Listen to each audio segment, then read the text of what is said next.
George Galloway, and the mother of all talk shows. Welcome to the Open University of the Airwaves with George Galloway. There's a 3-day ceasefire in Gaza to allow for polio vaccinations, so the kids won't end up in an iron lung, but end up with iron through their skulls instead. You couldn't make it up. And in the West Bank, a massive Israeli attack has begun. Thousands of Israeli soldiers have swarmed all over the illegally occupied West Bank, supposedly under the protection of the international community. And the people who are only there in the first place because they were temporarily moved are being advised again to temporarily relocate. Sounds familiar to those in Gaza anywhere. And Pavel Durov is free at last. Well, up to a point. He's been 4 days behind bars. Did he give away the keys to Telegram? We'll know that when we see the bail conditions, won't we? And the Battle of the Kursk Bulge continues, but the Ukrainian front collapses right across the Donbass. The river Dnieper will probably be reached tomorrow. Oh, and Keir Starmer sings, things can only get worse. Fasten your seatbelts. It's going to be a bumpy night. It's the mother of all talk shows. Curious about our curriculum? Have something to say? Then call us now to join the debate on the mother of all talk shows. The only education you can get for free.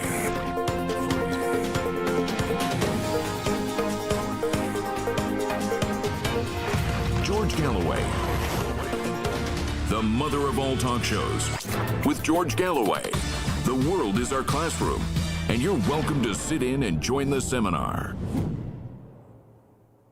Speaking of singing, I'm gratified to see the only 5,400 of you, even half of you, on the Oasis reunion. For people of my age, Oasis were only ever a Beatles tribute band, and we thought they'd long ago faded into the obscurity they richly deserve, but they're making a comeback.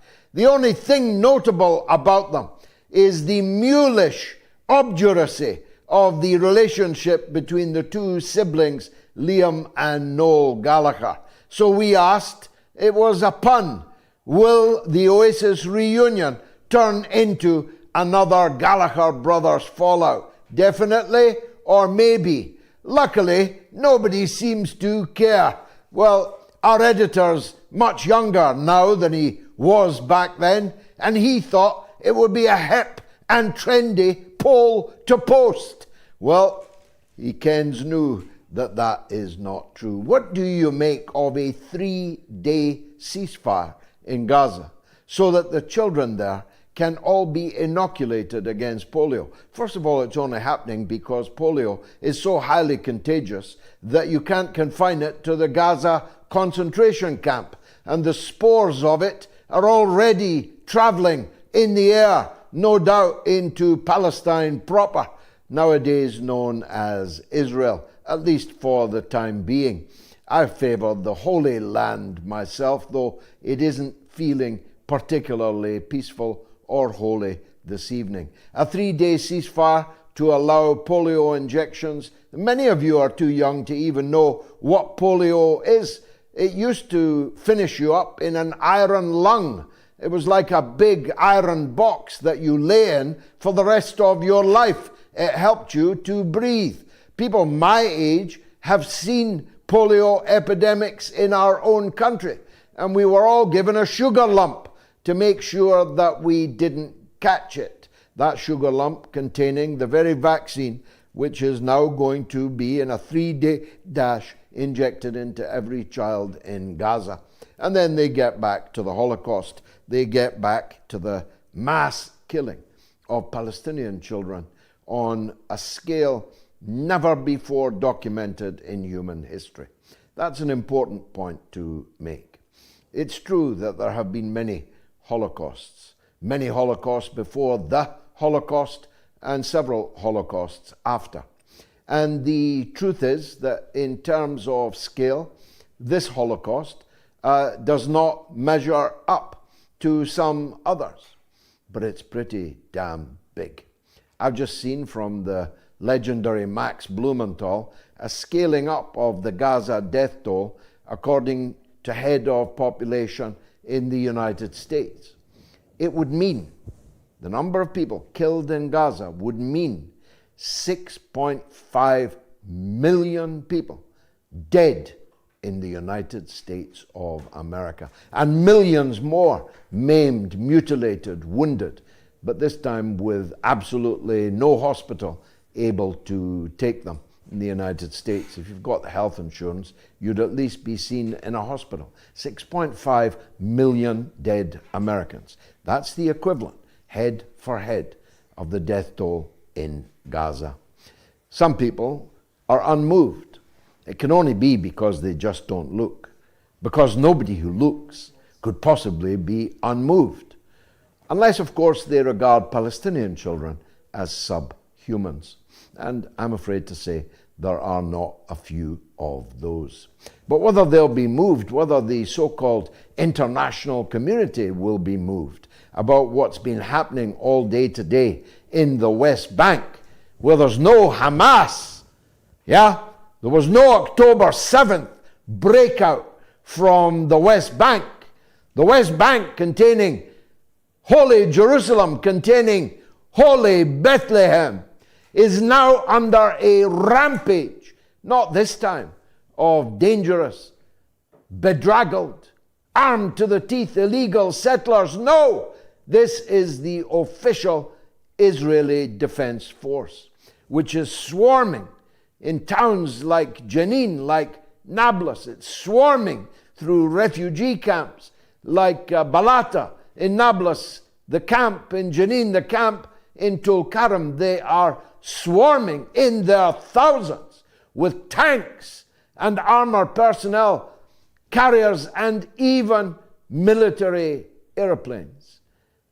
They're invading, again, a place they have illegally occupied since 1967, which they were told only a month ago by the International Court of Justice, the highest court in the world, the highest. No higher judicial authority exists. They were told to get out of the West Bank. And now, without any further demur or delay, instead, they have announced more and more illegal settlements. And now, the Israeli army has begun telling people in specific parts of the West Bank that they should temporarily relocate. What does temporarily mean? When you're actually in a camp in your own country and have been since 1967. And where are you going to temporarily relocate to? They've already killed 11 people today. Overnight, there will be many, many more, I'll warrant. And nobody does jack about it. No word from the courts. No word from the ICC. No warrants anyway. No word from the Security Council of the United Nations. No word from the British Foreign Office, which maintains a consulate in Jerusalem. The consul wants her to come and rescue me in Nablus from an Israeli jail. He arrived in a Land Rover, flying the Union Jack, and demanded that Her Britannic Majesty's subject, member of the British Parliament no less, should be released. But not Jack has come out of that consulate, or our embassy in Tel Aviv, or the Foreign Office in London. And I'll warrant it's the same all over the world. Total silence as a pogrom takes place on an occupied people who are, I keep reminding you, the legal responsibility of the international community. Ipso facto, if this is illegally occupied territory, as declared by the United Nations Security Council, which in resolutions 242 and 338 more than 55 years ago, declared must be returned. All these people in the West Bank are our legal responsibility. And not only can we not do anything for them, we nowadays can't say anything about them. And if we do, we run the very real risk of being voted out of office as anti-Semites, no less. This on the day that AIPAC announced that they have spent in 2024 alone, and it's still August, AIPAC have spent $100 million influencing the elections in the United States of America. They talk about China, they talk about Russia, they talk about Iran. AIPAC is boasting, it's popping the champagne corks to mark its $100 million barrel ceiling that it has just burst through. But there's so much else to talk about. Pavel Durov, the founder and owner of one of the world's biggest and most important sites, platforms, a big tech magnate worth $14 billion, a citizen of France, was lured to France to have dinner with the President of the Republic. That's why he went there, to have dinner with the man who ordered his arrest and his incarceration this past 4 days in a jail cell. Because, it said, bad people have made use of his platform.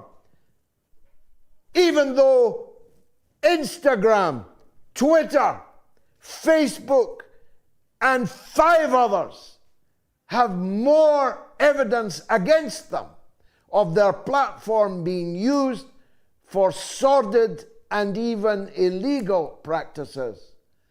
They're not even in the top 8 Telegram. But their owner, a French citizen, on his way to a dinner with the President of France, has been arrested, held for 4 days, interrogated. God knows what happened to him. Devil's Island might well be the end result of it all, unless, of course, he's agreed to hand over all your personal information. Unless, of course, he's agreed to let the security services of the Five Eyes and more see the private messages of people on his platform who signed up for his platform on the promise that nobody else would ever be allowed to see them. We've all got a class action there, folks, if Durov has indeed handed over the keys to little Macron, who invited him like a mafia chief to a dinner in order to put him in irons.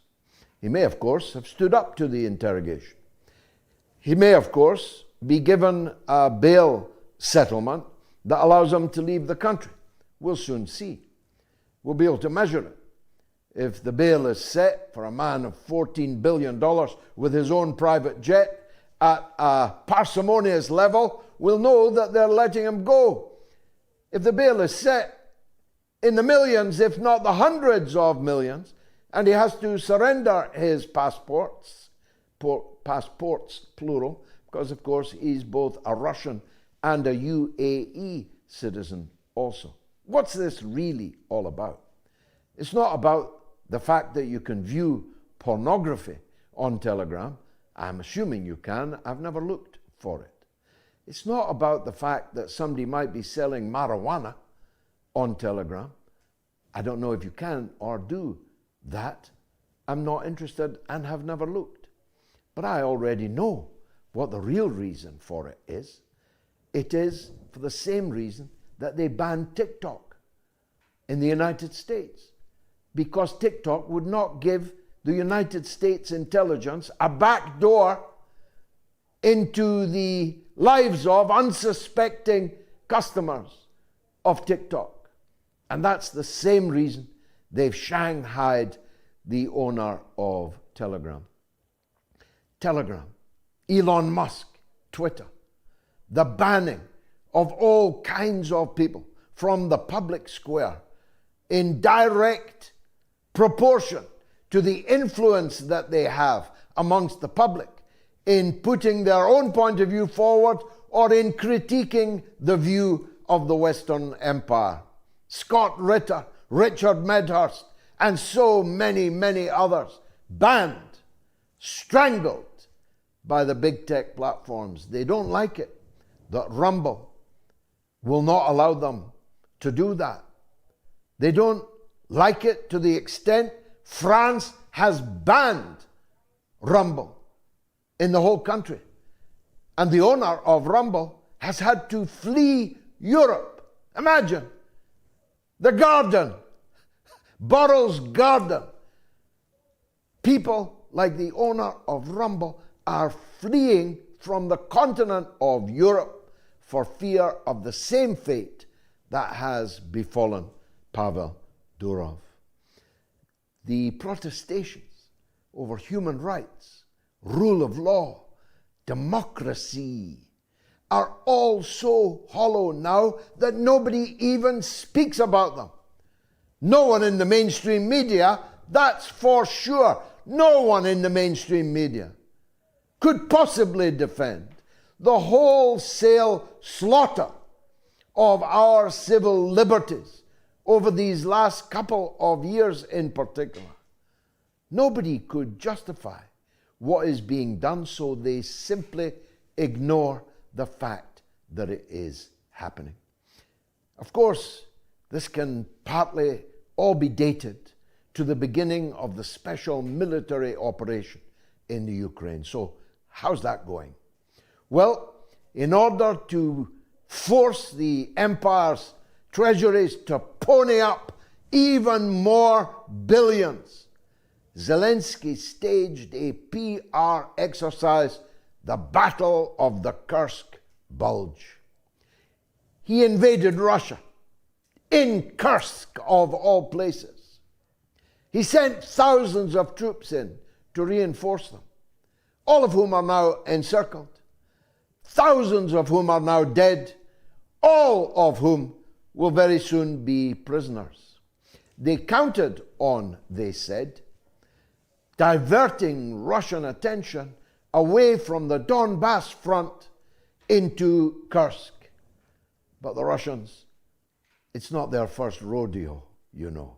They've been invaded many, many times before through the territory of Ukraine. So they rope-a-dope them. They've encircled them, and they will crush them at their will, but they did not take one single soldier away from the Donbass front. And the reports this evening are that the Ukrainian lines in the Donbass are collapsing like blancmange before the relentless pressing forward of the Russian armed forces. Soon, Russia will be at the river Dnieper, which I always thought, regular viewers already know, would be the dividing line between a pro-Western Ukrainian rump state and a Ukraine that had been liberated and had rejoined Russia in the east of the territory, where almost every person is a Russian person, a Russian-speaking, culturally Russian, historically, familiarly Russian population would return to Novorus, the new Russia. But I no longer believe that Russia will stop at the river Dnieper. I no longer believe that Russia will allow any single mile of seaboard in the south to the Ukrainian rump state. And I no longer believe that Russia will accept any regime in Kiev other than a regime that is umbilically tied to them, that is Finlandized in the way that those of you old enough to remember the Cold War will know what I mean. It will be a government nominally Ukrainian but beholden to Russia. Because all of the evidence is proving every day the thesis of the Russian President Putin, who said that Ukraine was merely the proxy, that the invader of Russia is, in fact, NATO. Which leads me in 1 minute to talk about the brand new treaty announced today by Sir Keir Starmer, the British Prime Minister, and little soldier Schultz, with Anna Baerbock hanging around in the wings.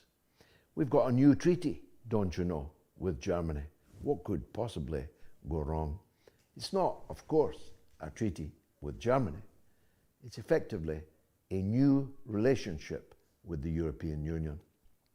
Keir Starmer doesn't have the guts to say he's scrapping Brexit. He doesn't have the guts to admit that we're on our way back into the fading, failing, flailing European Union. He's just doing it behind your back. He thinks you're a fool. Maybe you are. It's the mother of all talk shows.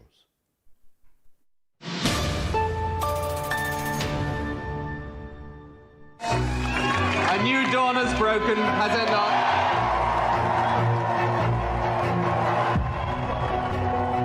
He had that Clinton thing. His eyes were round and big and smiley, and he was very charming. He became this incredible pop idol kind of prime minister. I think most people who have dealt with me think I'm a pretty straight sort of guy, and I am. New Labour was backed by the most powerful media interests because they realised he was representing them. He was caught red-handed trading policy in return for hard cash from a businessman. America has no truer friend than Great Britain. Both Bush as well as Tony Blair are now wanting to plunge the world into a Holocaust. JP Morgan paid him off for the Iraq war. The man is a war criminal. Is Tony Blair a war criminal? In my opinion, yes. Most definitely. The pursuit of money has become the dominant theme in your life. All these relationships are, in most people's estimation, corrupt relationships. No previous Labour Prime Minister has behaved in this shameful, money-grubbing way. How do you sleep at night? You know, it's that. It's as a person.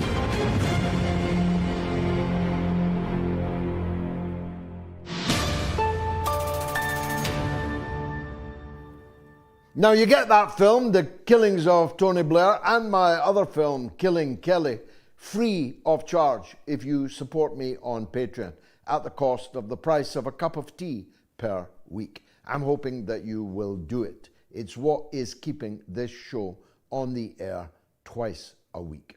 And we can't do it forever without your support. There's loads of new content going on. My Patreon page, patreon.com/George Galloway.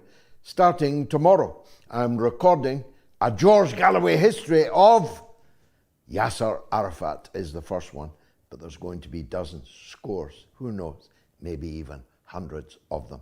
And they'll be available exclusively on patreon.com/George Galloway.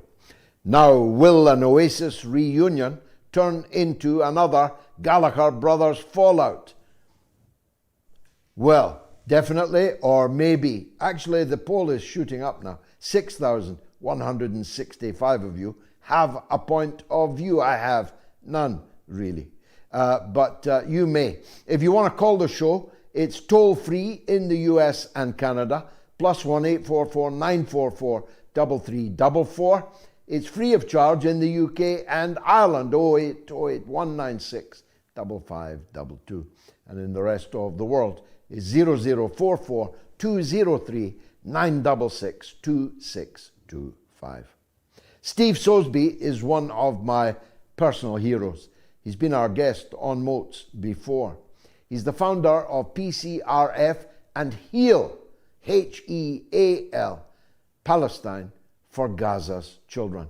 Who better to talk to on the night that a 3-day ceasefire to allow polio injections has now been announced. Steve, I don't know whether to laugh or cry. They're going to pause killing Gaza's children for 3 days to inoculate them against polio before raining down heavy explosives on their heads immediately the 3 days are up. How do you feel about it? Well, I think there's two ways to look at it. First and foremost, I agree with you that it is kind of almost a laughable joke in consideration to not only are Gaza children being killed by the thousands, as we know there's 17,000 children have been killed by American bombs since last October, but there's many more children that have died as a result of the lack of access to medical care. The health system has been destroyed in Gaza. Hospitals have been shut, have been bombed. The cancer department that we opened and built in February of 2019 was bombed on November 5th. The children with cancer in Gaza are dying and cannot get out. And for those lucky ones who do get out, it's too late for many of them. Their disease has advanced so far. But what about the thousands of kids who have congenital birth defects or have diseases that have been acquired from the lack of clean water because the desalination plant has been bombed and the infrastructure in general is destroyed? So to say now that you're going to give 3 days to try to inoculate an entire a million children in Gaza at the same time that this genocide has been committed against the children of Gaza is, I think, disingenuous, but at the same time, it also indicates that international pressure can work, that this wasn't done out of the goodness of the hearts of any of the regimes in the region, particularly that in Tel Aviv, but it was done as a result of an outcry of governments and of the worldwide population who are demanding that polio not be reemerge in this region or anywhere in the world. It's a medieval disease, and that something has to be done about it. 3 days is not enough time, by the way, to inoculate the entire population of Gaza, the children of Gaza. But it does show that pressure can work if pressure wants to be applied. Unfortunately, my government in Washington is not all that interested in applying any kind of pressure to bring about any significant change for the sake of Gaza's children on the ground in Gaza. We keep sending more weapons. We keep killing more children. We keep seeing more amputees, more children missing limbs, having third-degree burns on their bodies, missing part of their faces, their heads, and being orphaned to the degree that it's been unprecedented in modern times. I was just about to say to you, how can you possibly inoculate 1 million children in 3 days? And who will attempt that Herculean effort? Who's going to do it? And how can they do it in 3 days?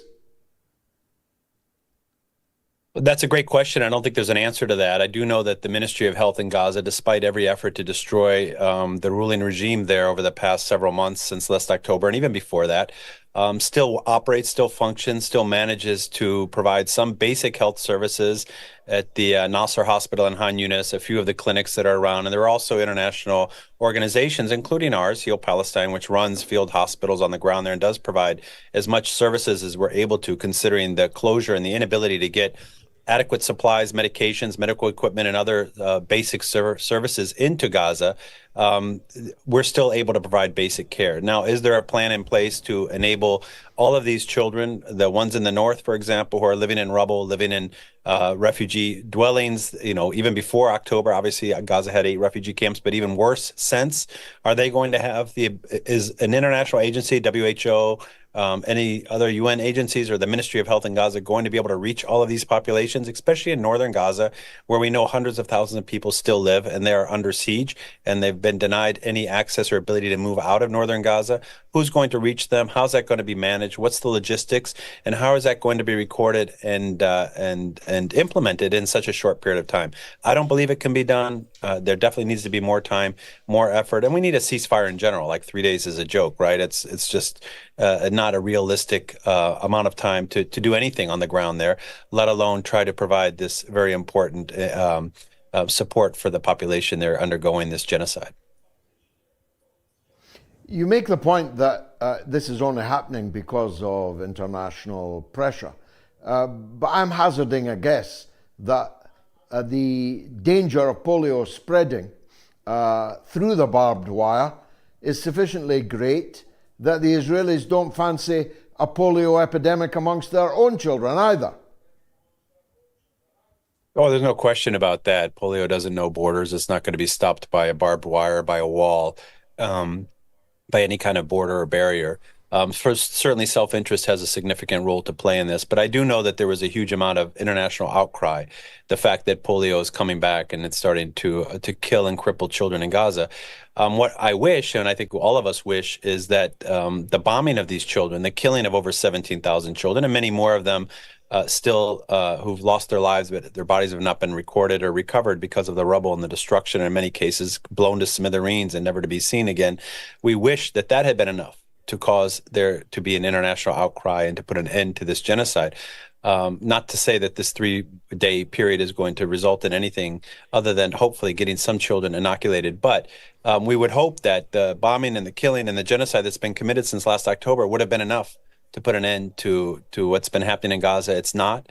And it's surprising that it took polio to bring about any kind of ceasefire, even this temporary one.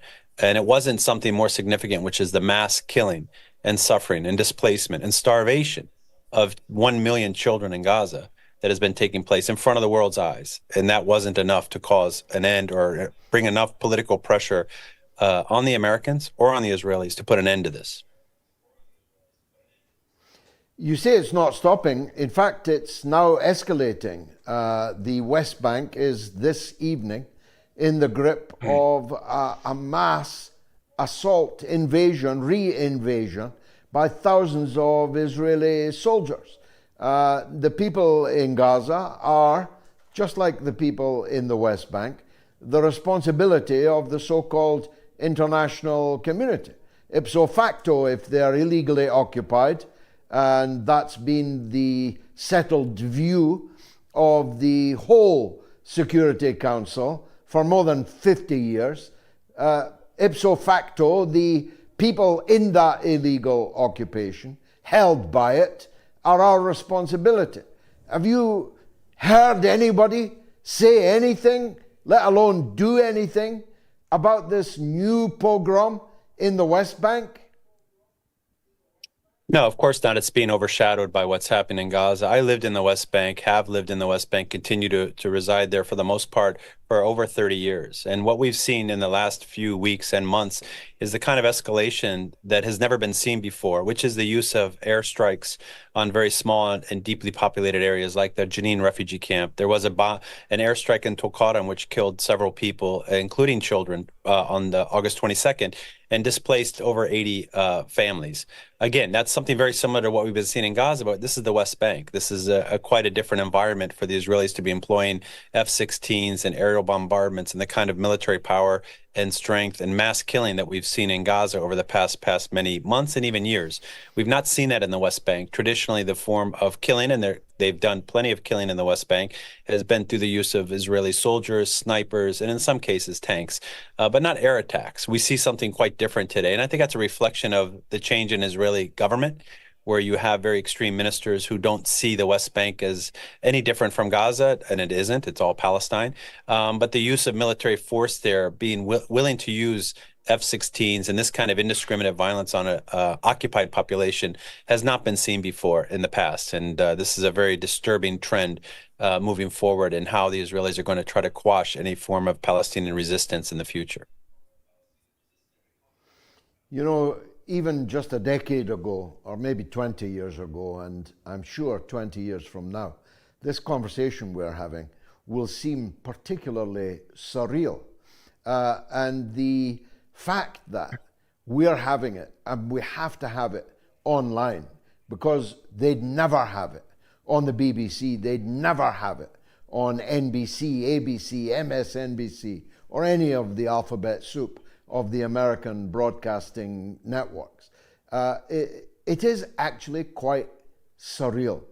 But let me bring it back to the work that you're doing. I see regularly kids, disabled kids, amputated kids, extremely sick kids arriving for healthcare in the United States thanks to you. And every time I see it, my heart sings and then it breaks. Tell us the kind of thing that you are doing and are trying to do to try and bring some relief to this sea of misery. Thank you, George. It's not thanks to me. I want to clarify that. It's thanks to the physicians, the nurses, the hospitals that open their services for free. All of the kids, we have 21 kids here or coming in the next couple of days for free medical care in the United States, not related to the government. It has nothing to do with the U.S. government policy in the region. It's hospitals, private hospitals that are opening their and providing services for free. But and also it's thanks to our communities. And one of the reasons we feel it's really important to get these kids here and get them the treatment that they otherwise don't have. There's many reasons behind that. First and foremost is to help these kids get treatment, get them rehabilitate their lives, give them opportunities to be independent, and show them that we stand with them. We stand with the children of Gaza, the people of Gaza, who are undergoing this terrible genocide, and we will not stand aside while our weapons are being used, our tax money is being used to kill them and destroy their families. And our communities all over the United States are rising up and helping these children, housing them, taking care of them, supporting them. This is the true level of activism and solidarity that we need to show the people in Gaza. Because what is happening now is that the people of Gaza, having their 17,000, over nearly 2% of their children killed by American bombs over the past 11 months, feel that the lives of their children don't matter. They've been so dehumanized. They've been so marginalized as a people that the world stands aside and watches their children die. And it gives them the impression that the world simply is not only tolerating, but encouraging the killing of their children. We want to remind the people of Gaza, the children of Gaza, that this is not the case, that there is billions of people all over the world who stand with them and will never allow us to not do all we can to help heal them. So we're bringing these kids here. We have a girl arriving in Houston on Saturday. Her name is Roseanne. She's 11 years old. Her mom, her dad, 4 of her sisters, and 1 of her brothers were killed in an airstrike on her home, which took her leg. And she's coming to be received by hundreds of people at the airport who are going to be waving flags and showing her, we love you, we care for you, we're going to help you, we're going to try to heal you, and we're not going to stand aside and let this genocide go unanswered. We're not answering it with violence. We're not answering it with hatred. We answer it with love, solidarity, and pride. Pride in a people who continue to strive for freedom, to strive for justice, to strive for the basic rights that we were born with, thanks to the sacrifices of our forefathers. We owe it to our forefathers who stormed the beaches of Normandy and fought fascism to stand with our children in Gaza and show them that we are going to continue to help them and support them. We have these children who've been maimed permanently the rest of their lives. We have a boy in Houston now who has lost both legs and both hands. The rest of his life, he is going to be a quadruple amputee. What can we do to heal him? Whatever it takes. Mental health therapy, education, get him legs again, get him walking again. Most of all, show him his life matters. Whatever governments are doing to his people, the bombs they're providing, the turning a blind eye to the suffering and the mass destruction of his country, we don't stand with it, and we're going to do all we can to heal these children and make their lives better. May God bless your efforts. Steve, how do people help you? How do they hook up with you? That's a great question, George. You can visit our website, HealPalestine.org. Visit us. We're on all the social medias that you've mentioned, and feel free to reach out to us if you'd like to be involved in our work. We are open to all people from all backgrounds. This is not a political issue in the sense that anybody who wants to help is welcome. Most of all, come with an open heart and come with the intention of serving a cause that is based on justice and freedom. It's a human cause. It's a litmus test. You mentioned earlier, 20 years from now, we're going to look back and remember this as a surreal time. It's a surreal time now. And it's a true litmus test for everybody who calls themselves a human being, who believes in justice, who calls themselves a patriot of any kind that stands for freedom and justice. This is your time to stand up and do something for the people of Gaza, for the people of Palestine. If not, don't call yourself a patriot for freedom. Don't call yourself somebody a liberal, a progressive. If you're not standing with Palestine, if you're not working to end genocide, then you're none of those things. AIPAC announced a $100 million limit had been breached today. Where does that sort of money come from, Steve? Who's giving $100 million this year alone? And it's still August. And what do they get for it?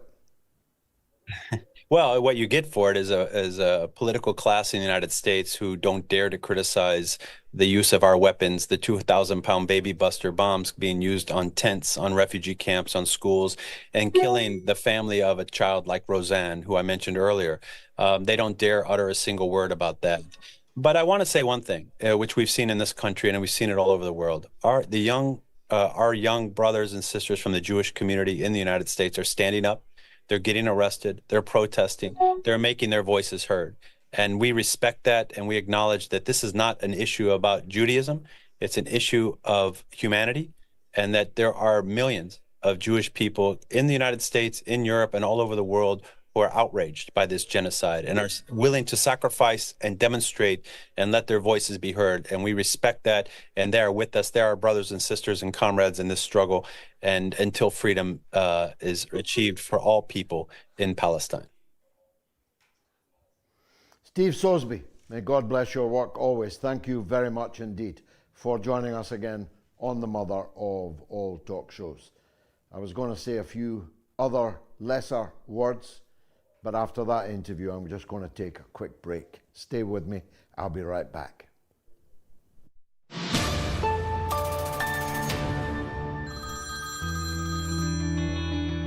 Go ahead, John. You recognize that, mass immigration is driven by wars, and that ultimately, people ought to be repatriated, and the conditions, and so on need to be laid to facilitate that. But I feel like it doesn't fully address, the concerns of people who are not happy with, like, the exponentially rising levels of immigration. They don't necessarily feel like they have a duty to go about understanding it and wrapping their head around all the complexities of international politics. They just know that they want their country to be, to culturally sort of resemble what their country nominally is. And I suppose it puts you to some extent in an inconvenient spot, given, where you found the most political strength and the demographics and so on. But I don't know. Any spot? No, John. It doesn't put me in any spot at all. And even if it did, you think I would change my answer because it put me in a spot? I say things because I believe that they are right. The issue of immigration and the issue of refugees are not the same thing. And neither of them is the same thing as color, or race, or ethnicity. These are all different things. I was born and grew up before there was mass immigration, and Britain was lousy. It was lousy. All these culture wars have always raged. You just know about them more now. Now, I'm against mass immigration. Nothing to do with color, or race, ethnicity, or culture. It's about economics. The only people who are in favor of mass immigration are lunatic liberals, anarchists, and rich monopoly capitalists. That's obvious, isn't it? So I'm against mass immigration because in a capitalist society, that can only worsen the terms and conditions of my members, of the working class that I try to represent and champion.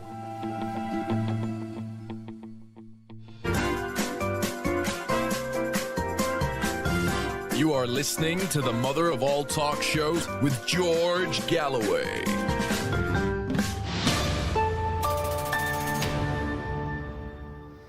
Now, one of my Patreon supporters, and God bless you all, Andy Madell, says, "Hi, I live in Ipswich and wondered if there are any Workers' Party members in the area who'd be interested in meeting up.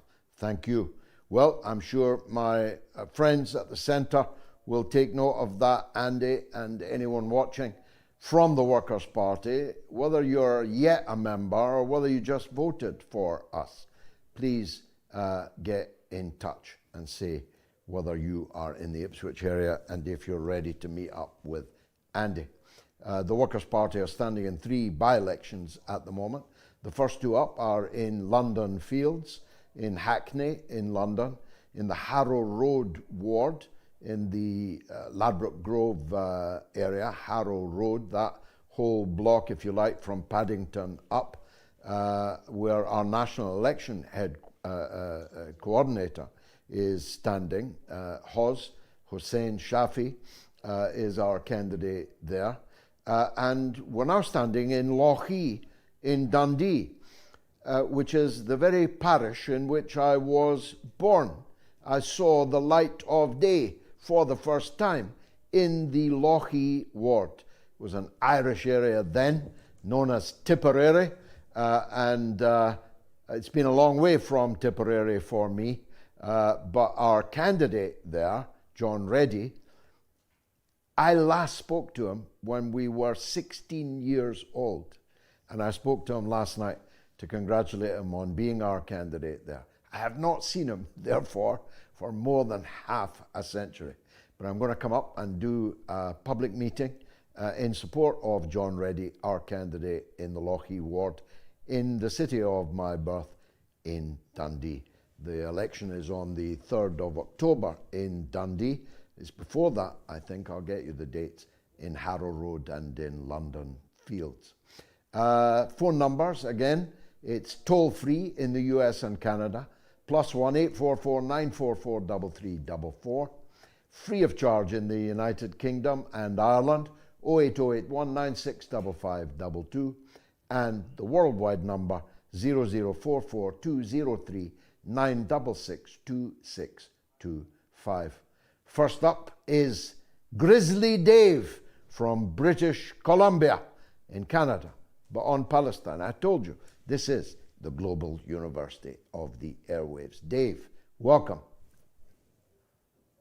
Hi, George. I hope you're doing well today. I just wanted to call. Greetings, Dave. I'm doing well. What's on your mind? Well, I'm really sorry you didn't get reelected, but what's on my mind is Canada's unwavering support for genocide of Palestinians is continuing. The latest arms shipment to Israel from the U.S. includes 50,000 high explosive mortar rounds built in Quebec, Canada. These will be shipped to the United States and then shipped directly to Israel. Canada is complicit in the dismemberment of Palestinian children. Yeah, of course they are, and not just there, but elsewhere. It's an enduring mystery to me, Dave, because I'm so old.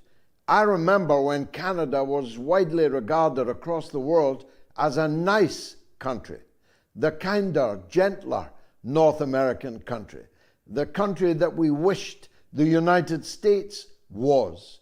Where did it all go wrong? Had peacekeepers in the Golan Heights, George. They were murdered by Israel. You did? Yeah, they were murdered by Israel. Now, I was born in 58, so I'm a little older than your dirt. But I'm old enough to know that there were 13 massacres in Palestine prior to my birth in 1958. The last one was Khan Yunis in 1956. Since then, there's now been a total of 21 massacres in the Gaza Strip. Enough. Enough indeed. Grizzly Dave, I wish I was born in 1958, I've got to tell you. Now, we've been charting again all over the world with our podcast. We've charted again in Israel this week, and we've held our position in the charts in places like China and the like from previous weeks. We're number 4 in Belize. In Belize! Who's number 3 in Belize? We're number 4, and we are number 4 in Jordan too. You can download the MOATS podcast by scanning the QR code on your screen now. Helen is in England, in Cornwall, but also on Palestine. Go ahead, Helen. Good evening, George, and to everybody.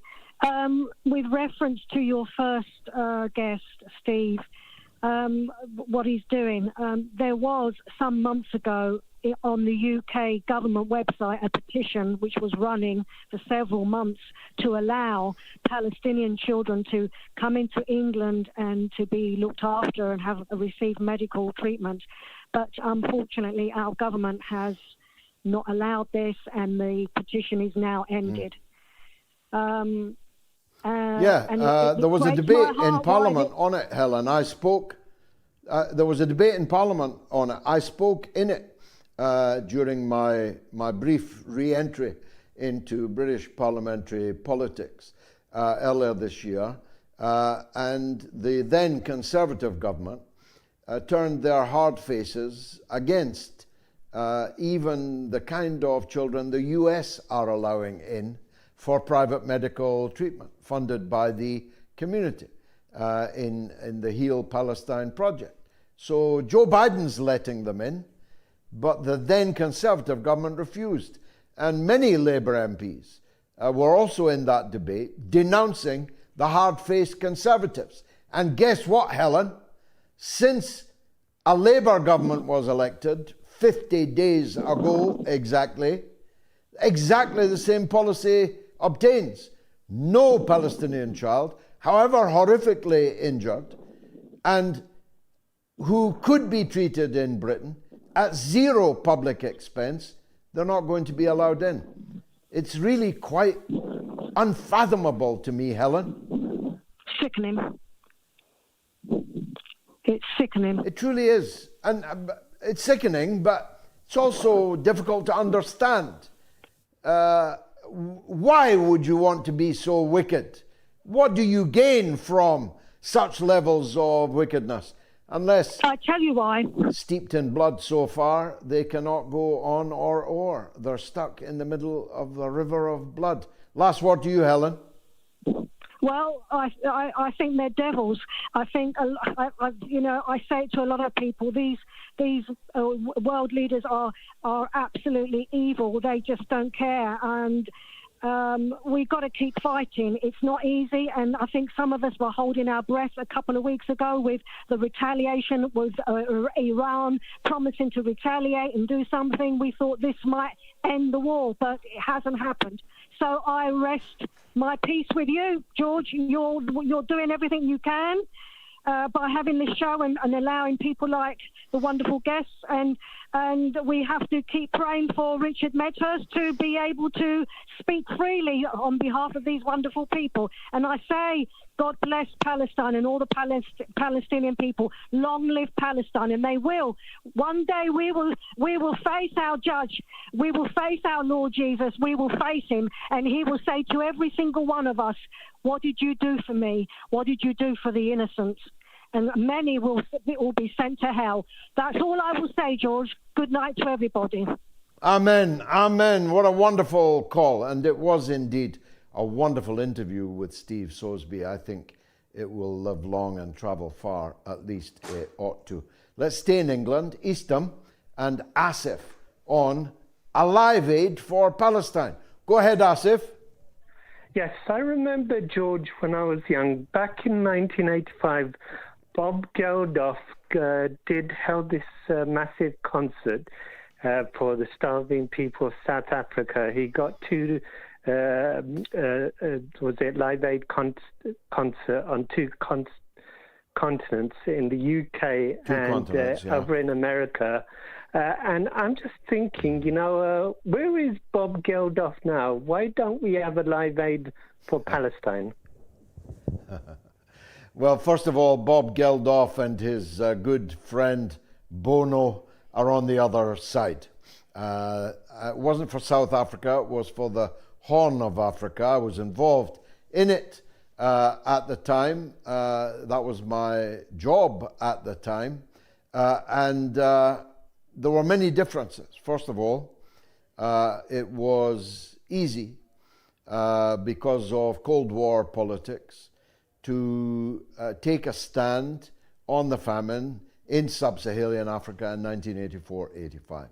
I did so myself, but it was easy to do. There was no Ethiopian lobby smearing you as an anti-Ethiopian, racist, if you got involved in it. There was absolutely gale force wind of free publicity from the newspapers and the television about the famine in Africa at that time. There is zero publicity in the mainstream media about the calvary being undergone by the Palestinian people in 2024. Thirdly, the artists involved lost nothing and arguably gained much by being involved in that charitable enterprise. Artists today lining up for Palestine, like the great Eric Clapton, like the great Roger Waters, and I'm running out of names already, would not only not be benefiting from putting on a Live Aid for Palestine, their careers would be destroyed, would be brought to a shuddering halt if they did.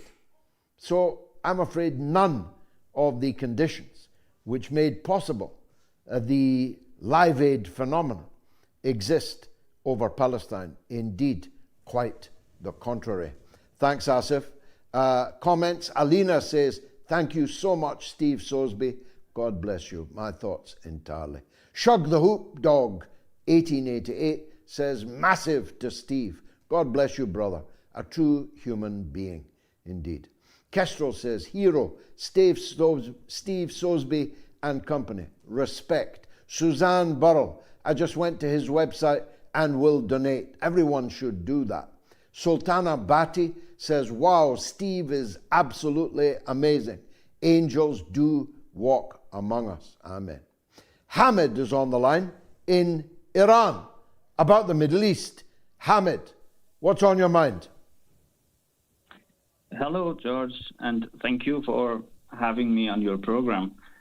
I just wanted to make a couple of points about our country and the Middle East region. I'm calling you from a country that's been going through the worst sanctions, the most economic crippling sanctions over the course of 40 years, just for the fact that we stand with our brothers in Palestine. Okay, we are, as a citizen of Iran, we are so tired of these sanctions that I cannot find any reason for. We don't know why the whole world has sanctioned us just for helping a nation that's resisting a genocide, And, I cannot understand why all of these Arab nations in the Middle East do not care about, at least seriously, do not care about what's going on in Palestine. I think the Israeli aggression is not only limited to Palestine. After Palestine, they are going to go over to Jordan and other neighboring countries. The project of the Greater Israel is not just a joke. These Western countries, on top of them the United States, have been continuously saying that the Islamic government in Iran is responsible for all the chaos in the Middle East. But I would like to make a point that 45 years ago, even before the Islamic Revolution happened in Iran, when the Shah of Iran, when the king of Iran was in power, Israel was our enemy even back then. They even wanted to throw away the Shah government just because the king, the Shah, had figured that there is a huge Jewish lobby in the United States, in the Western countries, that wants to control the whole Middle East. This is, I just wanted to make another point. I saw that interview. It wasn't a Jewish lobby he was talking about, it was the Zionist lobby. Many Jews in the United States, then and even more now, are completely opposed to this Zionist state. Most of those in the past were highly religious Jews, what you might call fundamentalist Jews, Torah Jews. And there were hundreds of thousands of those. But now, those hundreds of thousands still exist, but they're joined by hundreds of thousands of non-religious Jews, people who are secular, people who culturally identify as Jewish, but not particularly religiously so. And actually now, a very clear majority of young Jewish people in the United States stand with us, with the Palestinians. I saw a poll today that 60% of all voters in the United States oppose sending more arms to Israel. And 80% of Democrat voters oppose sending more arms to Israel. And yet, the arms keep flowing. Thanks, Hamid, for that. One man and one outfit that tracks these kind of things with great precision and brilliant eloquence is the Declassified UK. And Matt Kennard, co-founder and head of investigations at Declassified UK, author of Irregular Army, Silent Coup, and TheRacket. He's our next guest. He's coming up right now. Stay tuned.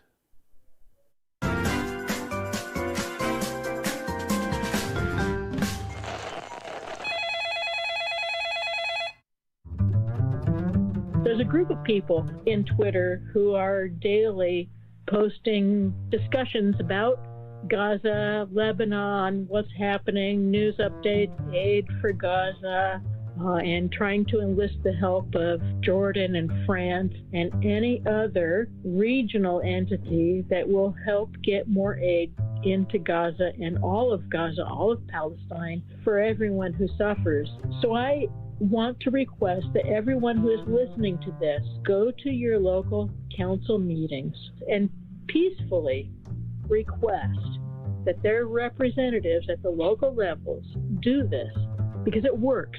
Thanks for the call, Pia, in Uruguay. I'm a free man of the city of San Francisco, awarded to me for my work on Palestine, on the steps of City Hall itself. So it was a particular delight for me that the San Francisco Council voted by 8 votes to 3 to demand a ceasefire. And that decision didn't come out of nowhere. It came out of campaigning to force the local authority representatives to vote.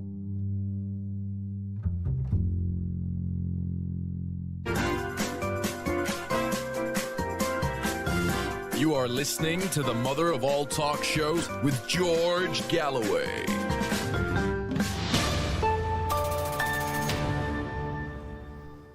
He is the Dean of Investigative Journalism in the UK. Admittedly, the competition is not fierce, but even if it was fierce, he would still be the doyen. He's Matt Kennard, Head of Investigations at Declassified UK. Matt, welcome to the mother of all talk shows. You've got a new book out, Irregular Army, Silent Coup, and TheRacket. It's an intriguing title. Tell us about it. Well, the new book is TheRacket, and the subtitle is A Rogue Reporter vs. the US Empire. Because before we started Declassified UK, I'd lived in the States for a while, and I'd actually gone and worked for the Financial Times, would you believe, in Washington and on Wall Street for the Financial Times. So the book is kind of a whistleblowing, really, on how the corporate media works and how the American empire works, because I saw it at the coalface. It was a shocking experience, really, because firstly, you can't talk about the reality of the American empire when you're working inside the corporate media or inside the mainstream media. You can't even say the term US empire, really. You can talk about Chinese imperialism or Russian imperialism if you want to. In fact, you see that all the time. But you can't talk about the US empire. And we're talking about the most powerful empire in human history. In terms of its military, it spends half its congressional budget on the Pentagon.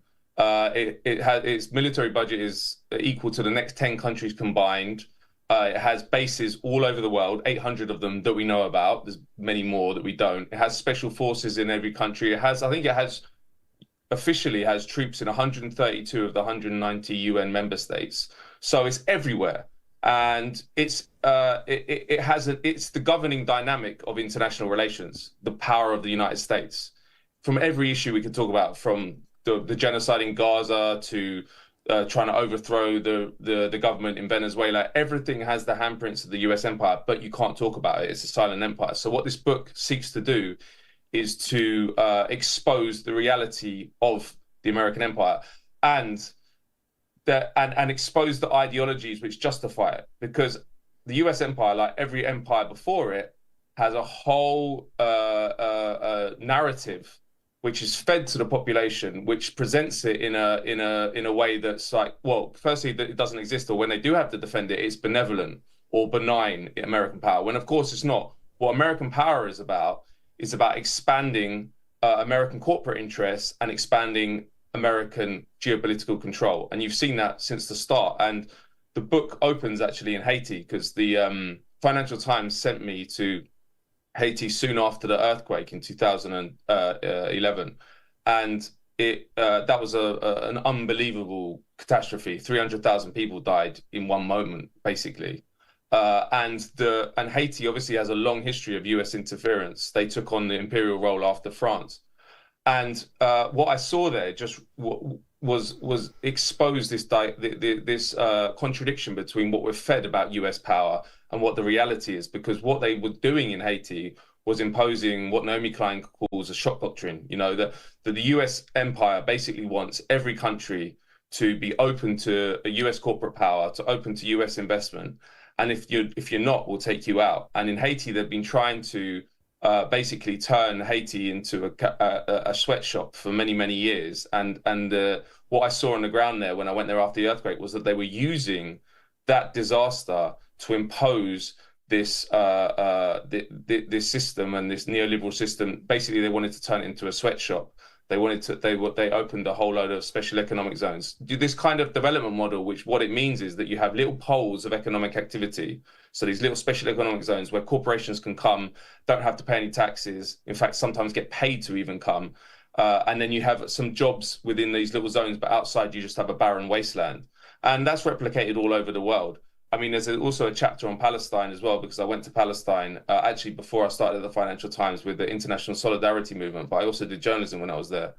And that was an eye-opening experience as well, because that was, again, exposed the contradiction between what we're told about US power and the reality of it. Because Israel is a small country. It's 9 million population. It's about the same size as London. Its GDP is smaller than Sweden. It couldn't do what it does for a week without the US. It's a US colony, effectively. So everyone who talks about Israeli power and Israeli crimes, which are heinous, needs to talk about in the context of the US, because the US could stop it all with one phone call from the president. And of course, again, all that goes through the sausage factory of the corporate media and comes out as like, well, the US is a neutral arbiter in this conflict and wants peace and security for the Israelis and the Palestinians. But of course, the reason that conflict has gone on and on and on is because the US is not a neutral arbiter. The US always takes the side of the Israelis, and the Israelis have been trying to take, but they took most of Palestine in 48, but they've been trying to take the rest of it since 67. And they couldn't do that without the United States. So the United States is the major counter-revolutionary power in the world. It's the major power which comes in and smashes hope wherever it arises. If another chapter is on Bolivia, I'll just finish with this, which is a very, very interesting country and a very interesting case study, because in my opinion, it might be the most successful experiment in democratic socialism in history. Under Evo Morales, who won the election in 2005 and took power in 2006. He served until 2019 when there was a CIA UK-backed coup, which was then reversed. But what he did in that time from 2006 to 2019 was incredible, completely transformed the society. He was the first indigenous president after 500 years of subjugation. And he nationalized a whole host of industries. He nationalized mining companies, electricity companies, and he invested huge amounts in education, health. And when I was there, you could tell that this was a people that had actually got control of their country and got control of themselves back for the first time since the Spanish arrived. And what was happening? The US were trying to destroy it from the moment he got into power. And all these institutions which were told to spread freedom and democracy, like the National Endowment for Democracy, US Aid, they all had to come out from the shadows and reveal their real role. And the investigation I did at Bolivia was about how they were using these institutions, which are presented as providing wonderful things to the Bolivians, using them to try and destroy Evo Morales and destroy the liberation government he represented. So I think that as the left, we're not doing our job if we aren't talking about the US empire the whole time, because that is the major enemy for anyone who wants progressive change, transformative change, away from a world based on war, based on economic exploitation. And the racket, the title, comes actually from a speech by General Smedley Butler, who died the most decorated Marine in US history. And he signed up for the US military during the Spanish-American War in 1898. And he served and got very senior in the US military, served in all the interventions in Central America, in China even.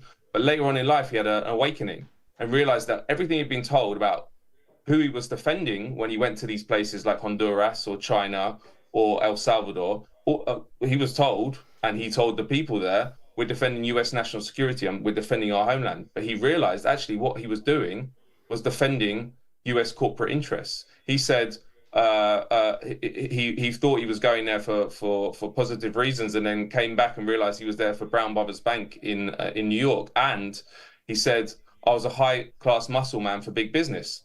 Al Capone could operate in 4 districts. I operated in 4 continents, and he called it a racket. So, and that is how it works. That is how it works. And how can we have a media system where you cannot mention this hugely nefarious force? And of course, there's a reason for that.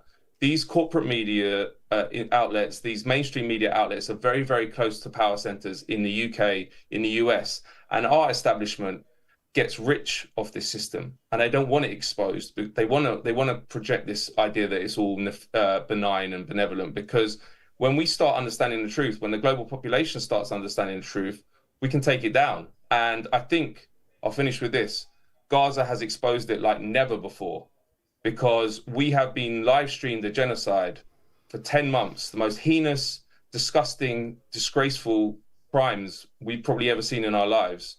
And through it all, you've had a president get up at the podium in Washington, not only defend it all, but ventriloquize all the Israeli propaganda. So they don't have an ounce of humanity. No one who has an ounce of humanity could do that. And I think people will understand that much better than they ever did, because this is a Democratic president. It's not even a Republican. The Democrats are meant to be the good guys.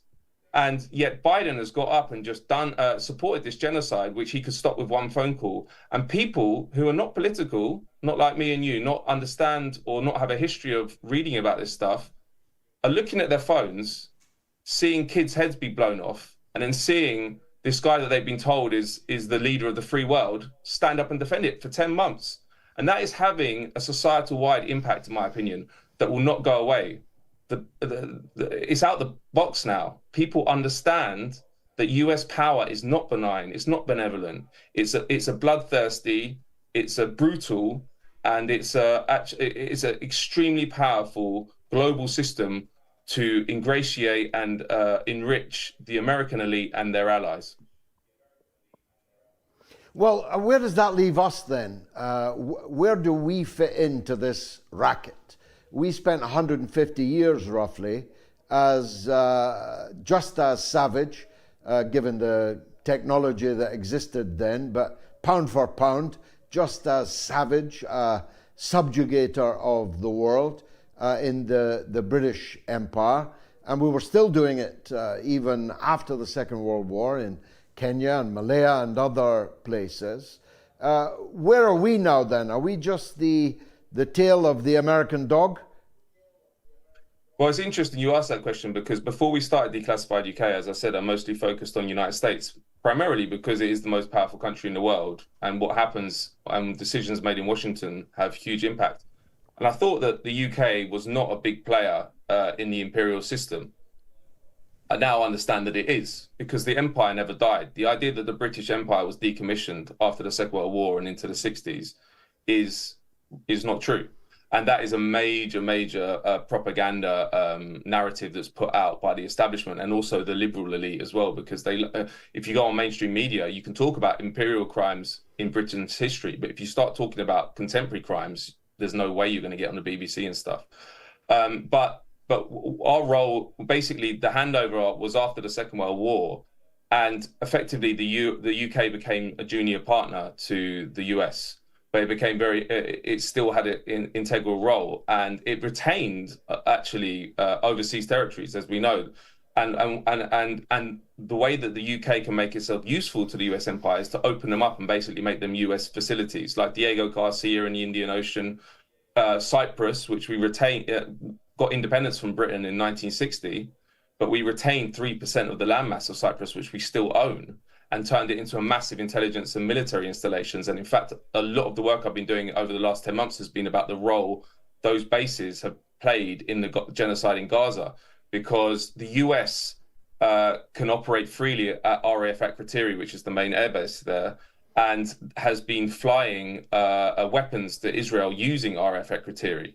The irony is, and this is not well known about, the US, in terms of UK bases, which there are plenty around the world, and in the UK, we can get some information. There's some transparency mechanisms about getting about what the UK is doing on those bases, but you cannot get any information about what the US does.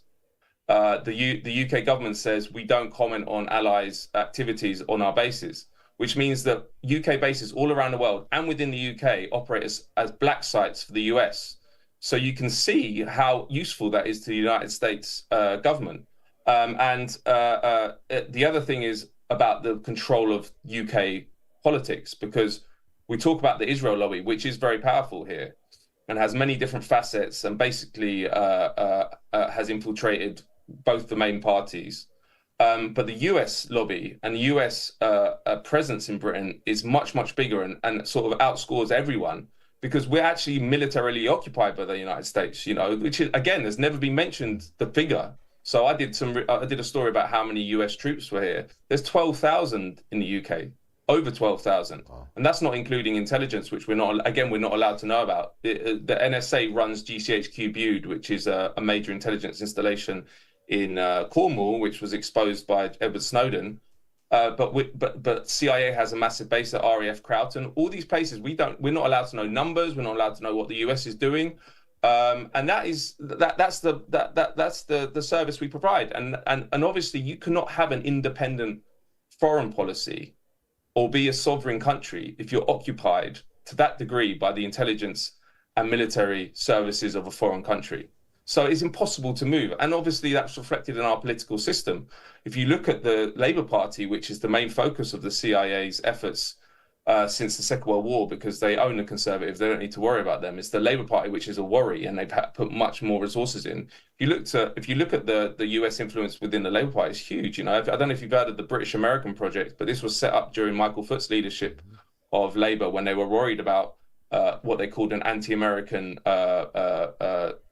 movement in the Labour Party. They set up this group which was about cultivating the left into a pro-American position. And then you have the National Endowment for Democracy, which funds media outlets in the UK. All these different things which operate completely outside of media scrutiny and any kind of investigations.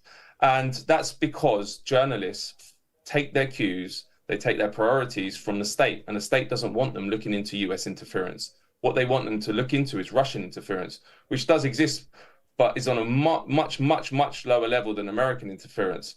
And that's why so many people who listen to me or read our articles just think, what the hell is going on? This can't be true. I would have known this if this was true, but you don't, because the mainstream media doesn't tell you, because the way that the mainstream media, and one of the biggest culprits is The Guardian, the way they brainwash is not by outright lying. They do that too, but that's not their main technique for propagandizing the public. The main way they do it is to leave out any information you need to understand how the world really works and how Britain really works. So there's all this stuff about US interference is completely excised. One example of when that didn't happen was when Mike Pompeo came in 2019. He was Secretary of State then under Trump. He'd previously been director of the CIA, and he was recorded privately saying, "We will do our, quote, level best to stop Jeremy Corbyn becoming prime minister." Now that is outrageous. That is a foreign secretary of the most powerful country in the world coming to England and saying, "We're going to work in the shadows, because we don't know what they did, to stop you being able to choose who you want as prime minister." And in the media, it was covered for a day. But if that had been, say, a Russian foreign minister or anyone else, but outside of Europe, it would have been one of the biggest scandals in British history. And not only that, there would have been investigations by journalists to find out what he meant by that. But there's been nothing, because they don't care. It's assumed that we're the 51st state, and we need to change that. And the first way we change that is to expose the reality of the fact we are basically a colony of the United States. And that is extremely problematic in the context of what I've just been talking about, that we're a colony of the most powerful empire in the history of the world and the most nefarious force for war, economic exploitation, and chaos in the world. Well, nobody does it better than Declassified UK and you, Matt Kennard. Tell people how they can tune in to you, as it were. Yeah, and it goes, alternative media is the most important way of circumventing this system, this imperial system, because the media has been subsumed into it a long time ago, as our political system has. So I would say support Declassified UK. We're at declassifieduk.org and other alternative media, and understand that you need to, although there's a lot of information out there, you need to go to the right places, because the mainstream media is not going to give you the information that you need to understand what is really happening and our role in the world, and our role principally at the moment in what is happening in Gaza, which we should all be working around the clock to stop our complicity, because the British government is complicit, deeply complicit in multifaceted ways in what is happening, and we can stop that in a tangible way. Matt Kennard, thanks for joining us on the mother of all talk shows. Frank Carlisle says, this fella Matt Kennard is brilliant. He is indeed. Let me take a quick break. I'll be right back. Stay tuned.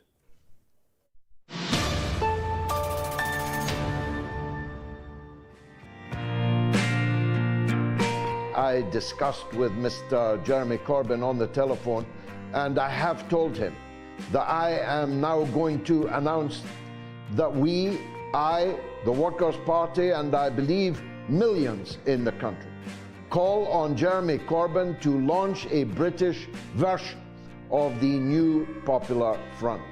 He may or may not want to form a party himself. Others will remain in their own parties. But he must be the leader of a Popular Front. He's not a perfect leader, Mr. Corbyn. None of us are perfect leaders, but he is the leader. And he does have a seat in Parliament with which to lead the millions of people who today, and increasingly over the next months and years, will reject the policy, personalities and direction of a Keir Starmer government. So, Mr. Corbyn, I told you I was going to say these words, and I now formally say them. On behalf of the Workers' Party of Britain, we ask you to lead and unite all the forces of the left, of the radical forces in Britain, who reject neoliberalism, who reject endless war, who oppose genocide. Mr. Corbyn, lead us. We will follow you. And I very much hope to hear positive news on that from you by return. You are listening to the mother of all talk shows with George Galloway.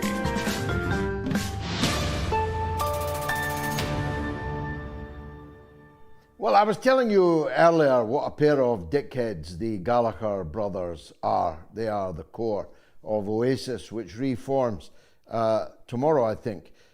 Here's one of them, the more sane of the two. Noel Gallagher has hit out at Labour leader Jeremy Corbyn in a colourful interview where he despaired at the state of modern British politics. The rock star said he'd rather reform Oasis, which he has now done, than see that lunatic Jeremy Corbyn elected. He branded him an effing student debater, effing Captain Fishy Crag, old effing donkey, F off. He also described Shadow Home Secretary Diane Abbott as the face of effing buffoonery. And he's the nicer of the two Gallagher brothers. Just imagine. Let's take a call. Some sense from Seattle, where Nathan wants to advocate for Kamala Harris. Well, you've got your work cut out, Nathan. What have you got to say? First off, I want to say, George, I appreciate what you do. And I need to acknowledge that you are also an ignoramus. And I'm not mad at you. I used to be ignorant when it came to Kamala as well. I didn't vote for her. I don't think anybody did. I used to think she was the Juan Guaido of America, since, no one voted for her. She's a big part of the reason why I left California, her policies. But then I learned that her whole campaign is being run on the strength of joy, and that she's listening to us when we talk about the Palestinians' plight. So, for bridging the gap between your country and mine, I'm willing to allow you guys to have Kamala Harris as a leader. And I'll throw in Joe Biden and Donald Trump. You guys can also have Mitch McConnell, Nancy Pelosi, just all of the Democrats, just to as a fig leaf, because there's you guys don't know the benefit of having the best government. Joe Biden is the best president we've had all day today. And I want you guys to understand how excited we are for our government. So the offer stands. You already lost the debate between Nancy Pelosi. So I figure this would be a reward, to help you improve your debating skills as well. Because if you have our politicians, your perspicacity will only go up. So the offer is out there. I'm pretty sure a lot of Americans are with me. I mean, it'll be hard to give them up, but I'm willing to do it just for you, George. Nathan, I wish I could cackle like Kamala right now, but my voice won't reach that octave. But you filled me with joy, and I'm grateful indeed for that comment. Mark Hendrickson says, I am a Jew, and I detest what is going on. Indeed, Mark. Bambalai 7 says, Bono is the world's largest poop. It was proven and authenticated by the Swiss expert. Ray Higgins says, hi GG, that was a wonderful interview you undertook with the chap from HealPalestine. I have now made a financial contribution and will continue to do so. This is the power of MOATS. Thank you, Ray, and I hope everyone else does the same. Kay Mansfield says Oasis was always a mirage. Oh, it was much less meaningful than a mirage. Hamed Kazmai says there are actually many Jews living in Iran. My neighbor is Jewish. Great people. God bless them. Indeed, the Iranian Jewish community is the largest proportionally of any Jewish community living outside of occupied Palestine, anywhere in the region. On the line from Milton Keynes is John, and he wants to talk about the IDF. Go ahead, John. Sir, thanks for taking the call. I hear you just said that we're not allowing Palestinian children into the country for treatment. I understand, or I believe that IDF soldiers, veterans, are coming here for treatment and rehabilitation. Can you correct me on that, please? Yeah. No, you're quite correct. They're coming here for treatment and rehabilitation. They're coming here for military training. And those who were British citizens who left Britain to go and kill children in Gaza are freely able to come back and take up their positions. And a very significant number of them have done so, John. We should name them. Unbelievable. I told you, it's surreal. I was thinking all the time I was talking with Steve, I was thinking, am I dreaming this? Can this really be true, what we're talking about here? And you just made me feel it all over again. John in Milton Keynes, thank you for that call. Christina Hines says, Electronic Intifada, declassified. Judge Napolitano, MOATS TV, Mahmoud, Richard Medhurst, et al. Are telling the truth and need to be supported. All on YouTube, etc. Thank you, Christina. Sally Hossack says, George, do you know if there is a reputable charity like Steve's in the UK? I don't actually, Sally. I'd recommend supporting Steve's. You can, of course, do that from the UK. Mark Hendrickson says, the rumours are ongoing that a US or UK jet downed a Syrian jet above Syria.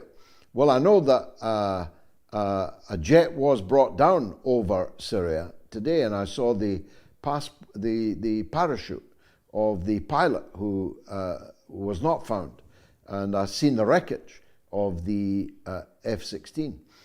So I think it was a US or an Israeli flying a US supplied jet that was shot down above Syria. Malik, old friend of the show, is in Germany on chemical warfare. Well, Malik, you must have been greatly reassured by Keir Starmer going to Germany today to conclude a new treaty between Britain and Germany. Not since Chamberlain and Hitler has there been a more disreputable Anglo-German meeting than took place today. What say you? Yeah, good evening, Mr. Galloway. You are right. I think Britain will slowly become unofficial part of European community, though they will not do it officially.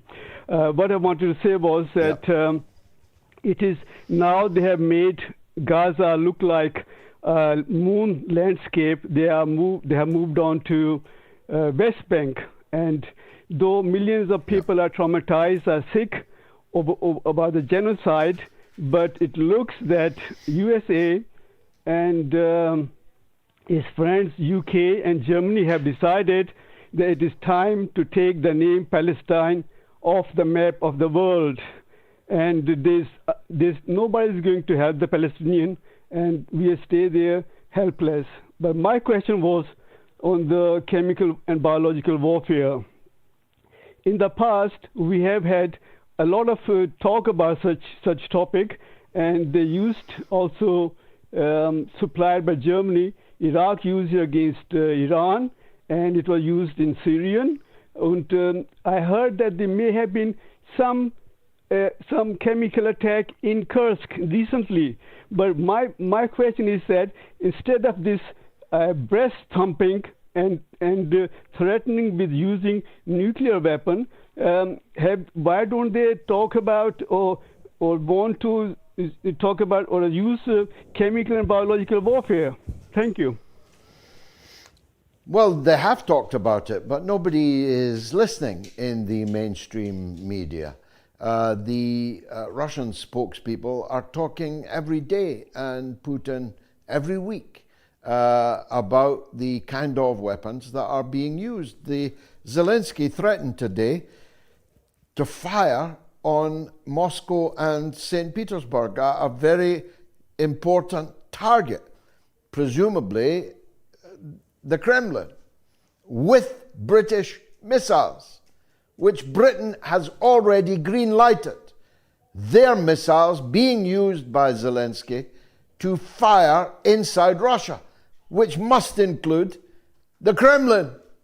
Now, anybody who thinks that the Russians will accept British rockets coming through the roof of the Kremlin and do nothing about it is a fool. But unfortunately, we're led by them. Malik, thanks for the call. Bob is in London, wants to talk about Starmer. Go ahead, Bob.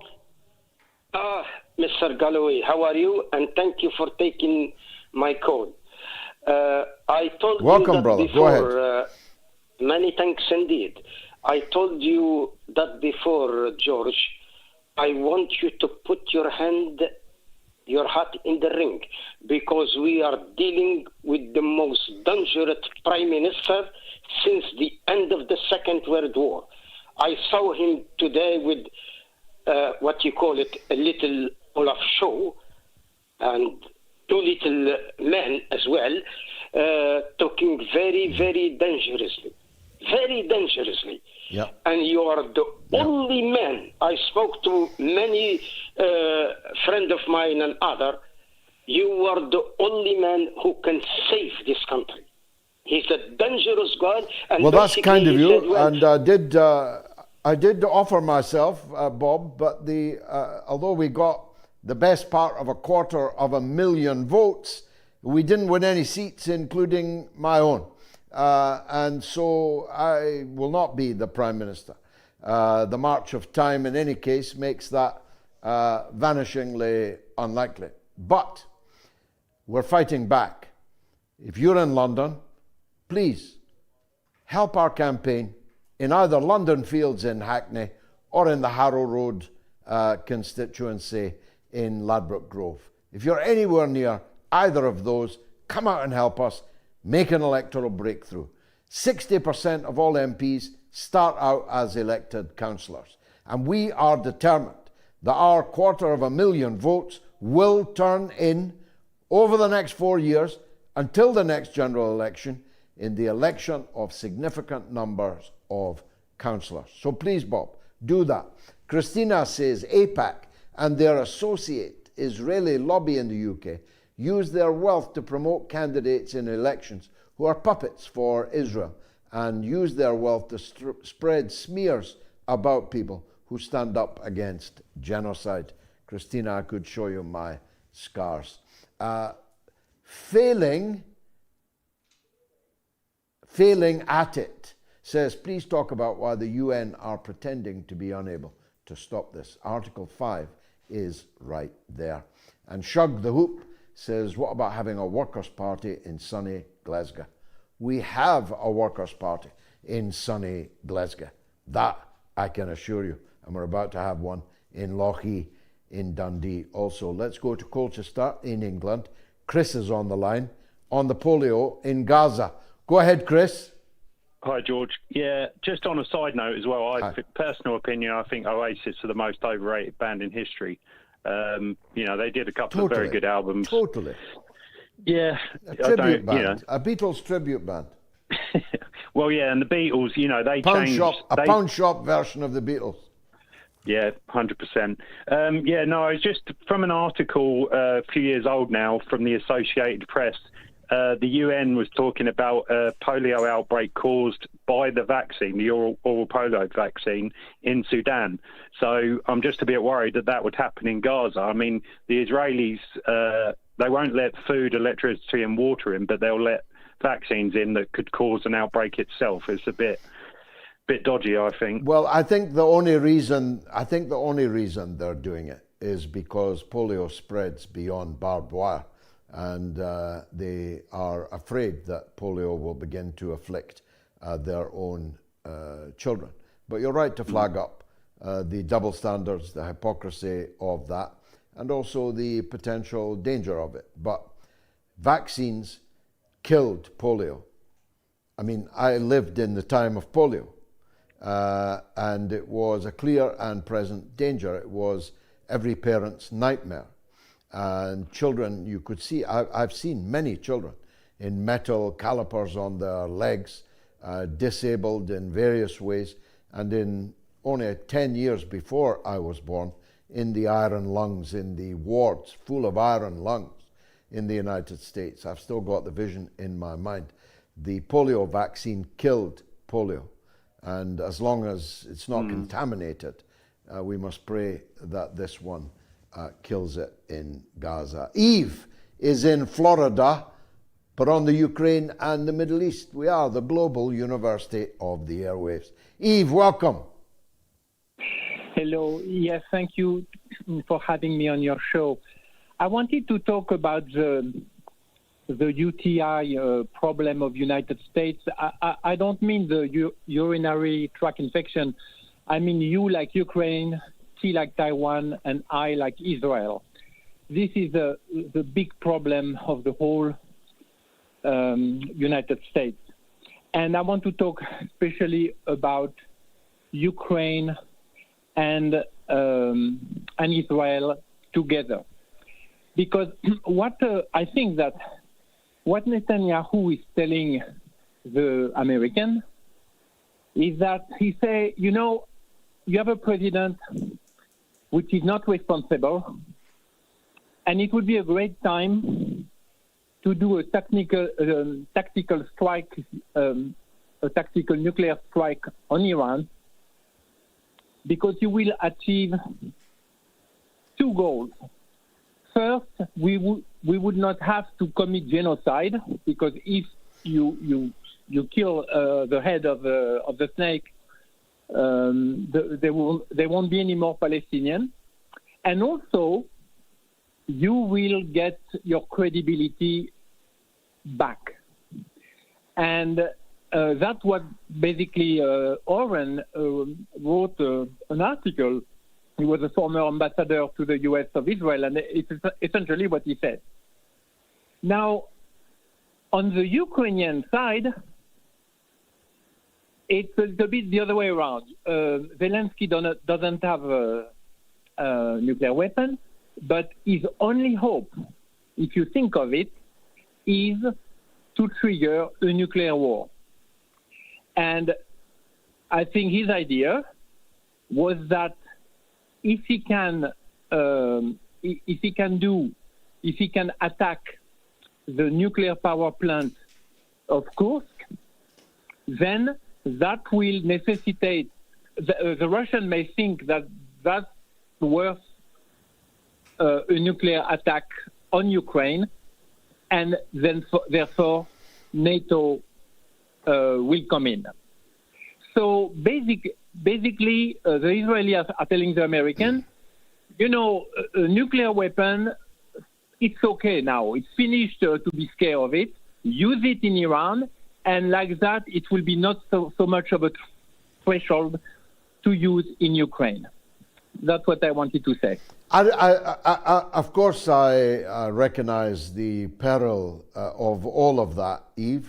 I don't disregard it at all.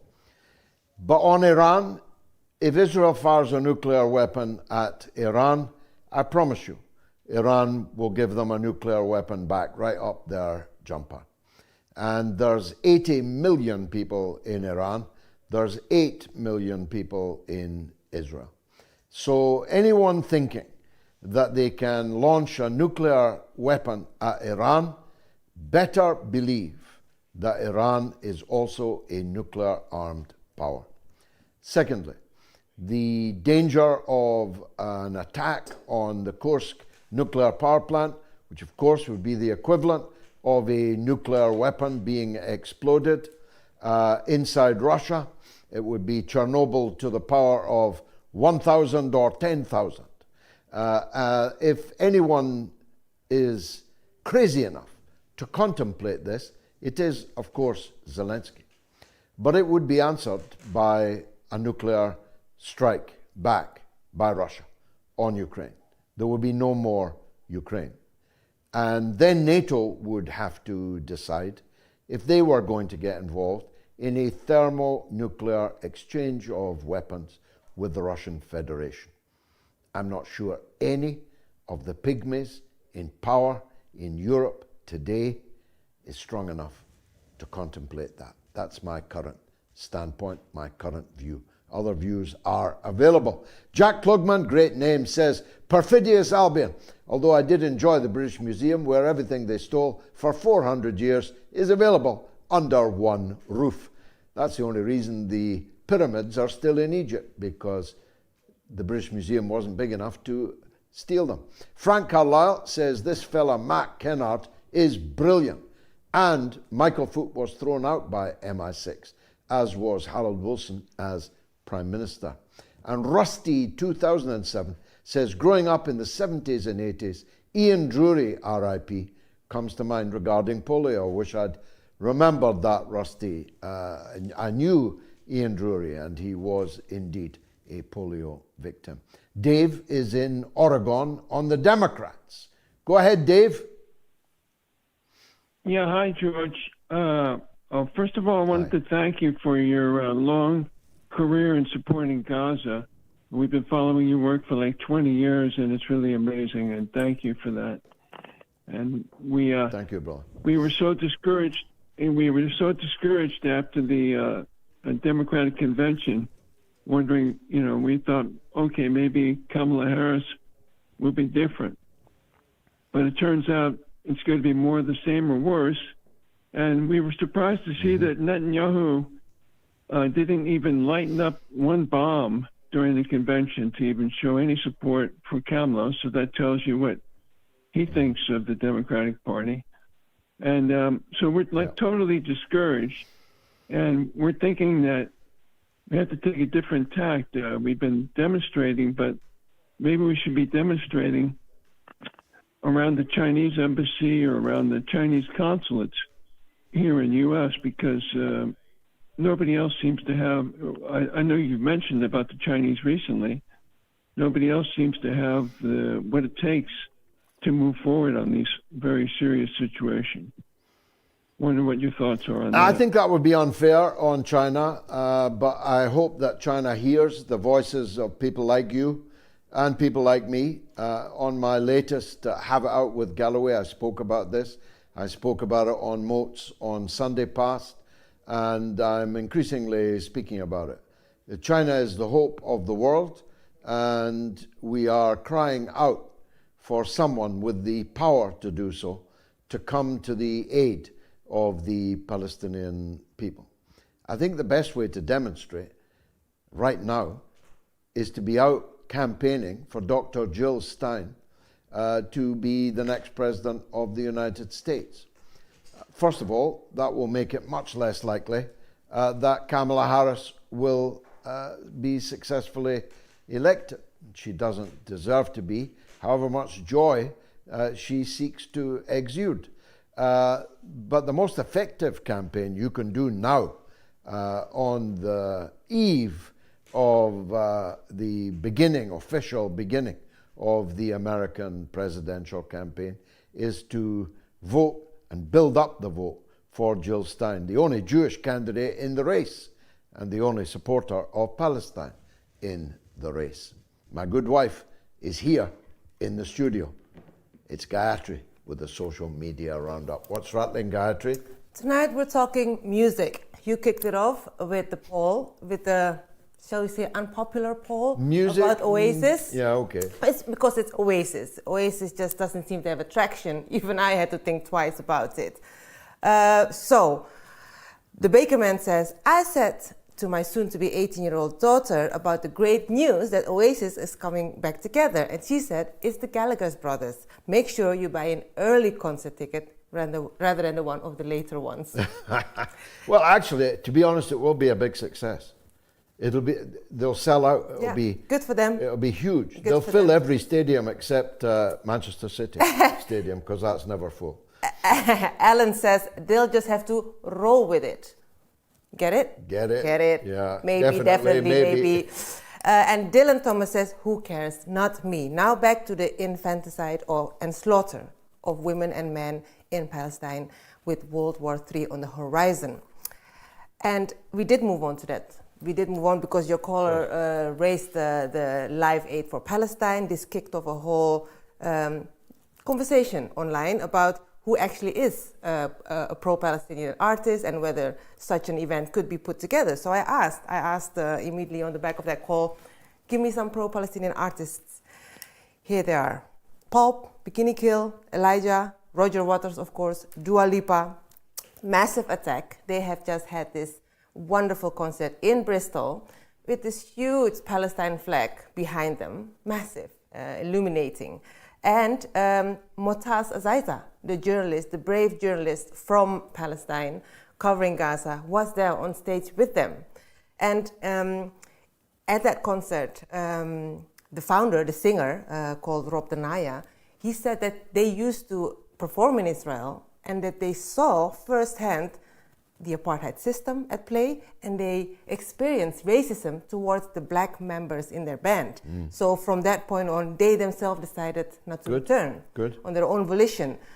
So they've always been outspoken about that, said it's wonderful.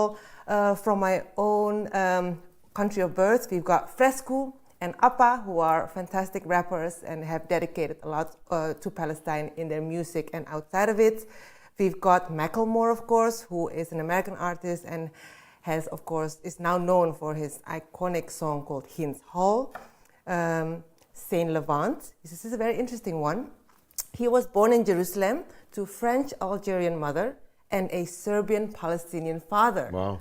He grew up in Gaza, then had to flee to Jordan, and now lives in California and is an artist. And for all our London, our UK audience, he will be performing in London in November. Julia Boutros is a Lebanese singer, also very outspoken. She calls herself not just a Lebanese singer, but also the voice for the others, meaning the Palestinians. One of my favorites is an R&B artist from California called Kelani.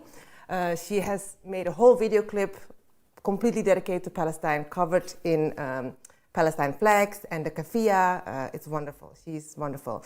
And of course, Loki. Loki, who we were with this morning, he's of course Professor Loki is of course an outspoken artist on Palestine, and he's got a new album coming up very soon. He does. We're going to have him on to discuss it. Look, I hear all that, even though some of those names went over my head, being a man of my age and class. That's why I'm sharing them, honey. Yeah, That's why I'm sharing them. Know. I salute each and every one of those that you have mentioned. My ire is reserved for these mega stars who were, of course, falling over themselves to be on the Live Aid concert stage and in the studio cutting best-selling discs, as we used to call them, for Live Aid. Where are they? I mean, Roger Waters is fantastic, but he's 80. Eric Clapton is king for me, but he's 80. Where are the big stars of showbiz, of the music scene, of Hollywood, other than John Cusack? Is there anybody in Hollywood other than Roger and Derek? Is there anyone on that, if you like, stratospheric level? The answer to that is no. And it's for the reasons I gave when I gave that answer to that call. I'm sharing these names so that our audience can divert their attention from these useless artists to those that are actually producing wonderful music and are standing for something. We had breakfast with Loki this morning, and we were discussing this kind of thing, amongst other things. And it is a telling indictment, really, of the age, that hardly anybody that is really, really famous in the culture today is on our side. Now that can only be because of cowardice, or as I said, I'll not name her, to a very, very successful artist some years ago, and you know about it. Yeah. How much money do you need? I mean, your record company won't like it, your management won't like it. So what? How much money do you need? How rich do you have to be?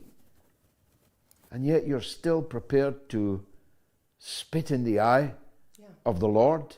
Yeah. You're still prepared to defy your own conscience? God save you. Exactly. Conscience.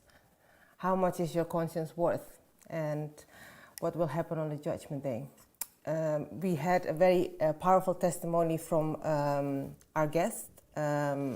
Two great guests tonight, Two great by guests, the way. yes, for sure. But a lot of people really like the contribution Steve made. They said, Bambalai says, "You got me all teary-eyed, Steve." And our editor was teary-eyed. Yes. And he doesn't cry for anything. He doesn't cry for anything. He's a tough Scotsman. Dr. Ray Higginson says, it was a wonderful interview you undertook with the chap from HealPalestine. I have now made a financial contribution and will continue to do so. This is the power of MOATS. You reach a wide audience, and as such, you and the show can make a huge difference to the people of Gaza. Well done, and thank you, Dr. Ray. Amen. Thanks, Gayatri. Take you for chips after the show. Deborah is on the line in Blackpool, in England, on Starmer. Go ahead, Deborah. I beg your pardon. Let's go to the legend first. Legends come first. It's Norma in Bristol. Hello, George. Hello. Hi. Yes, hi. You're on the air. I know. I did hear Massive Attack. My sons went to hear their concert, which was in Bristol on Sunday night, and it went extremely well. They're very pro-Palestine. But to change the actual, we're talking about music. This rarely actually talked about classical music, but this is just a drop in the ocean, I wanted to tell you. My husband had thousands of classical music CDs, and each week my friend takes them up to the Oxfam specialist in classical music shop. And so far they've made £150, and there are many, many more that's got to be taken up there. So I just thought, I felt quite pleased, really. And I suppose this little bit of music contribution isn't quite the same as, yeah, you know, the people it's a very good one. about. And they're lucky. Those that bought those albums are lucky to get them for a total of 150, but it was right and good that you put them into Oxfam, which does a lot of good work, and many other agencies do. And the United Nations Relief Works Agency, UNRWA, is another very worthy recipient of people's support. But it's all a drop in the ocean, Norma. Oh, yeah, An I know. ocean of blood and suffering. Blood and tears are flowing in the hard earth of Gaza. And when I heard Steve talk tonight, although I was in shot and on camera, I really wanted to cry. I think quite a lot of people must have felt that way as he described the sheer scale of it. I know. And Matt Kennard, actually, I thought he was very interesting as well. You know? Brilliant, brilliant. Yeah. Anyway, I thought absolutely I'd get that in. Brilliant. Yeah, you Well, was, thank you, Norma. I appreciate that. DP7 says, wish there were more Normas and fewer Maureen Lipmans. I mean, to that is for sure. Will an Oasis reunion turn into another Gallagher Brothers fallout? Definitely. Say 61, 65, 68 and 49% of you. And maybe say 39, 35, 32, 51%.